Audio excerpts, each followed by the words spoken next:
আর উকিলের মধ্যে যদি ভেজাল থাকে জেল কিন্তু খাড়াই গেল। এই জন্য গুরু ধরো যায় না আর প্রসাদ নাও যায় না, তাহলে গুরু জানে ধরা লাগবে। গুরু ধরার পরে গুরুরা নিন্দা করা যাবে না। অনেকে গুরু নিন্দা করে আরে এই নামটা ধরে ভুলই করছি রে, অমুকের গুরুটা এত ভালো, তুমি আগে কই গেছিলে? হ্যাঁ, গুরু নিন্দা করা যাবে না, কারণ যারা আপনি নিন্দা করবেন তাকে ভক্তি করবেন কেমনে? অমুকের গুরু ভালো গো, সেই জ্ঞান, আর আমার গুরুটা কি পাগলা, এরকম বলে আমরা শুনি। অনেক বলে, অনেক লোক আমার কাছ থেকে মন্ত্র নিবে চায়, দাদা আগের গুরুটা ধরছি সেরকম পায় না, তো আপনি একটু মন্ত্র দেন। না দিলে হবে না, কারণ যে জায়গাতে আছে আপনি ওই জায়গাতেই থাকেন, কারণ যেটা ধরছেন ওটা আপনি বাতিল করবেন কেমন? ওই জায়গা তো আত্মসমর্পণ করেই দিচ্ছেন, তো এই মনটা ফিরে আরেকজনের কেমন দিবেন? একটা মন কয়জনের দিবেন? তবে হ্যাঁ, গুরু ত্যাগ করা যাবে না। আবার আপনি উপদেশ গুরু ধরতে পারেন। উপদেশ সব মানুষের জ্ঞান তো এক নয়, হতে পারে কোনো কোনো গুরুর একটু জ্ঞান কম হতে পারে, কিন্তু গুরুর দায়িত্ব পেয়েছে তো জাত সাপের বিষ আছে, ছোট হলেও বিষ, বড় হলেও বিষ।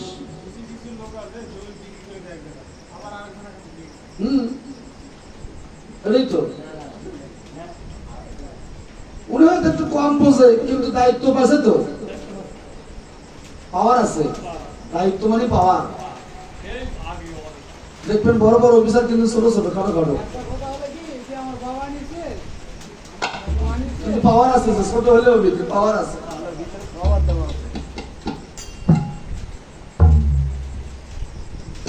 এই জন্য ছোট হোক, জ্ঞান কম হোক, পাওয়ার আছে, যদি আপনার ভক্তি থাকে তাহলে ওই জায়গাতে আপনি ভগবান মিলবে। আর ভক্তি যদি না থাকে ওই বৃন্দাবন যায় গুরু ধরলেও,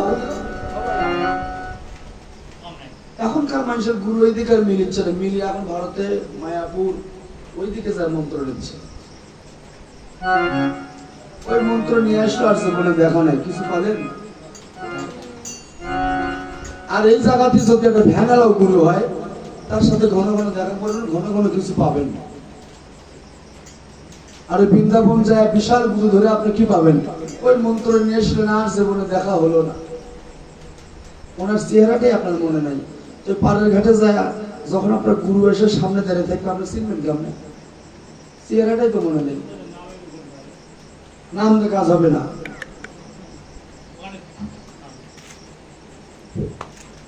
কারণ আপনার গুরুর চেহারাটা আপনার মনে থাকা লাগবে, স্মরণ থাকা লাগবে। ওখানে লক্ষ লক্ষ কোটি কোটি গুরু থাকবে, তার মধ্যে আপনার গুরুর হাত ধরে আপনি পার হবেন। তাহলে আপনার গুরুকে যদি না চেনেন তাহলে পার হবেন কার হাত ধরে? হ্যাঁ, সোলের মা এক জায়গায় চাকরি করে, সোলের বাপ আর এক জায়গায় চাকরি করে। তা সোলের মাও থাকে সোলের কাছে। তখন বাপ এখন 1 বছর পরে 6 মাস পরে একদিন যায়, এখন বাপের যায় কলিং বেল টিপতেছে। এটা আমার গ্রামেরই ঘটনা। তখন সোলে যায় ওই খুলে দিচ্ছে, দরজা খুলে দিচ্ছে, দিয়ে বাপ ওখান চিনিচ্ছে না। তখন মাও ডেকে, আম্মু আম্মু দেখো তো এই লোকটাকে, এই লোকটাকে। তখন সোলের মা এসে দেখে, বাবা এটা তোমারই বাপ। তা বলেছে আমার বাপ, তা আমি তো চিনি না তো। দেখেন নিজের বাপ নিজের সোলে চিনিচ্ছে না। এটা আমার গ্রামের ঘটনা। সোলের বাপ এসে আমার সাথে গল্প করেছে, মনোরঞ্জন সাউথ দেখতে গেলাম, সোল আমার চিনিচ্ছে না।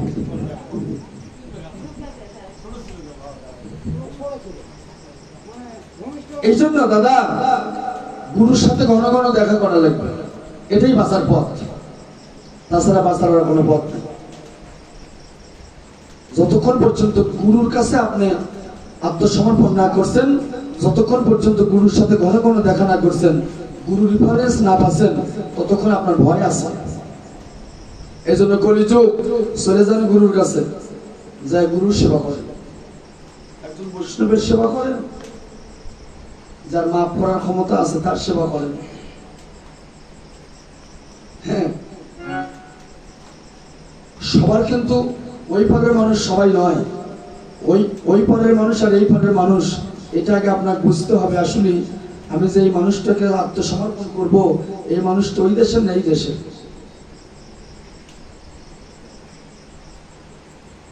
আমার গুরু ছিল অলৌকিক, আমার গুরু অলৌকিক ছিল, আমার ভাই জানে অলৌকিক ক্ষমতা। তো আজকে আমি আমার এক ভাইয়ের সাথে গল্প করেছি যে আমার ছেলে শিক্ষা মন্ত্র নিয়ে দেবো, তার গুরুই পাচ্ছে না, মিলতেছে না গুরু। সব দেখতেছে এই পারের গুরু, ওই পারের গুরুর দরকার আমার। যার কাছে ডাইরেক্ট ক্ষমতা সেই গুরুর দরকার আছে।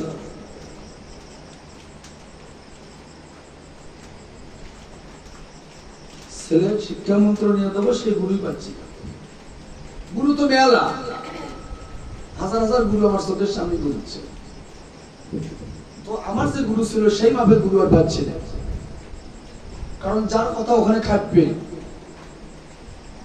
দাদা কোর্টে গেলে আপনার কথা শুনবেন, উকিলের কথা শুনবেন, তাহলে উকিলটা সেই মাপের হওয়া লাগবে না?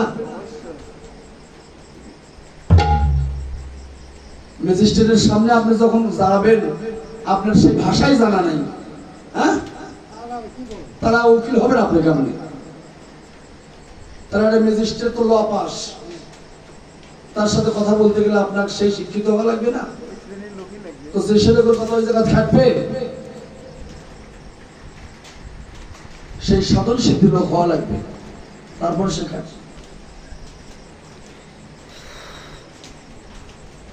এই জন্য গুরু ধরো জানে প্রসাদ নাও তাই না। দাদা এই যে আজ থেকে আমার 48 বছর বয়স চলতেছে, তো আমি কিন্তু কীর্তনের চেয়ে একটু কথাবার্তা বেশি বলি, বায়না কিন্তু কম নাই, বায়না আছে, বায়না ভগবানই দেয়, আমি বায়না দেওয়ার কি, ভগবান দিচ্ছে বায়না। দাদা বসে কিন্তু নেই, বায়না কিন্তু চলতেছে, কারণ প্রত্যেকটা কীর্তনের কাস্টমার আছে, ঠিক কিনা? আমার ভক্ত আছে, এটা যে 4টে দল, 4টে দলেরই কিন্তু ভক্ত আছে এই জায়গা, আছে না? আমি যদি খালি মনে করি যে সবগুলো আমার ভক্ত, তাহলে হবে না। 4টা দলেরই ভক্ত এখানে আসে কীর্তন শোনার জন্য। কেউ আসতেছে ওই 5 বিবির ওই মহিলার ভক্ত এসেছে, অমুকের কীর্তন শোনা লাগবে চলে যাবে, কেউ আসছে অন্তরের কীর্তন শোনা লাগবে, কেউ আসছে মনোরঞ্জনের কীর্তন শোনা লাগবে, ঠিক কিনা? এই যে 4টা দলেরই ভক্ত এখানে আসবে। কেউ বলতে পারবে না দেখো যে সব ভক্ত আমার,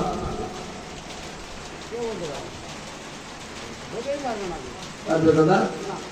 এই জন্য এই যে জ্ঞান, আজকে যদি 1000 কথা বলে থাকি, 10টা তো স্মরণ থাকবে। এই অধম চলে যাওয়ার পর মনোরঞ্জন গোস্বামী অমুক কথা বলে গেছে, এই কথাটাই আপনার দেহের ভিতরে প্রদীপের আলোর মতো জ্বলবে, আলোর মতো জ্বলতে থাকবে ওই কথাটা।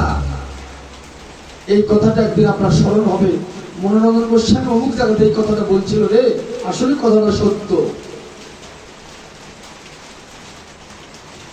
এই জন্য দাদা জ্ঞান, এই জন্য গীতায় বললেন দুঃখার্থ ব্যক্তিরও যদি গীতা শাস্ত্রে জ্ঞান জন্মে, তবে তার ভক্তি লাভ হয় এবং সে সুখী হয়।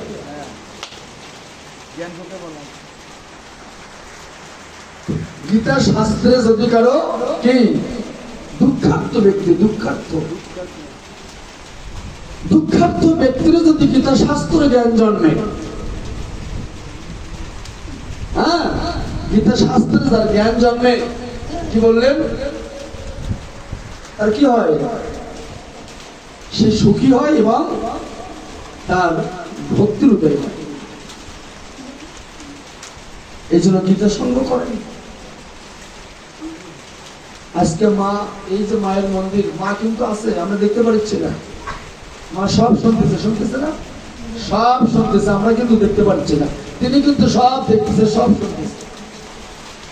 মা কিন্তু পরম বৈষ্ণবী মা, মা কিন্তু সাধারণ নয়, পরম বৈষ্ণবী। এই যে মা যদি ভগবানের কাছে বলে যে এই ভক্তরা তোমার পার করা লাগবে, ভগবান উল্টাতে পারবে না, পারবে না। কারণ ভগবানের কাজে নিয়োজিত থাকে সবসময় মা। মা সবসময় ভগবানের কাছে নিয়োজিত আছে। তাহলে যদি ভগবানের সাথে থাকে তার কথা ভগবান শুনবে না। কিন্তু আপনাকে ধরার মতো ধরা লাগবে, শক্ত করে ধরা লাগবে।